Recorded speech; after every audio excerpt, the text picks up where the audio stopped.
I'm Martino Giustino and this is my movie review to The Magnificent Seven from 1960 by John Sturges, starring Yul Brynner, Ellie Wallach, Charles Bronson, James Coburn and a couple of more great actors like mentioned. A Mexican village gets raided by the bandit Calvera and his gang on regular basis, who takes most of their food and supplies.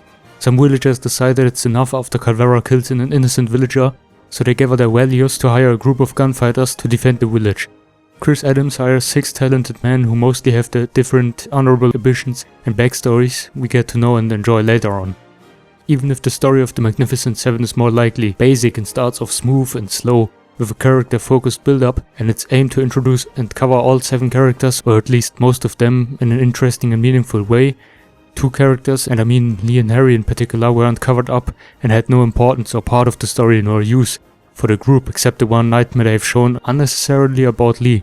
Characters like Britt and Bernardo O'Reilly, who were extremely interesting in my opinion, haven't been shown enough and we barely got enough background knowledge, plus they had enough time in the first 2/3 of the movie to cover the seemingly interesting characters a little bit more in detail. The introduction and shown character attributes were a great teaser with a better potential they left unused, especially because a great casting like that needs at least 2 movies instead of such an anticlimactic and weaker becoming movie with a disappointing finale and many unnecessary, weak acted death scenes I personally disliked.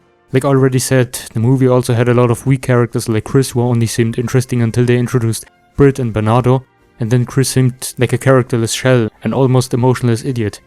Chico was a naive and stubborn wannabe hero who had the only good ending, but was annoying until his last few scenes, even though his acting was one of the best in the movie. I always feel like the first 70 minutes of the movie are the best one, and then it gradually declines and falls off the charts, and the anticlimactic ending with weak performed action scenes, and like I said, the best part are the characters, discussions, the introductions in the first third of the movie, especially Britt's and Bernardo's and how they tried to match up with each other, showed off their honor and cared for the villagers, and they worked strategically as a whole team. Those are by far the best and most important aspects of the movie, along with the soundtrack and well-known strong cast. So the rating is an 8 out of 10 for the soundtrack. The acting, like I said, strong acting, less interesting characters for a few of them, so a 9 out of 10 for acting. Setting and locations, 7 out of 10, it was mostly in this Mexican village and at the beginning at the bar. Then for the effects, 8 out of 10, it had in particular nice and a broad variety, just like the soundtrack, so to the story and also the message, each of them 6 out of 10 because like I said, it's nothing special. They had great potential which was unused, and the anticlimactic last third of the movie was disappointing in my opinion, and not in particular an overrated movie. It's still a good western, but I scored a 7.3 out of 10. So thanks for watching. How's the food? Great.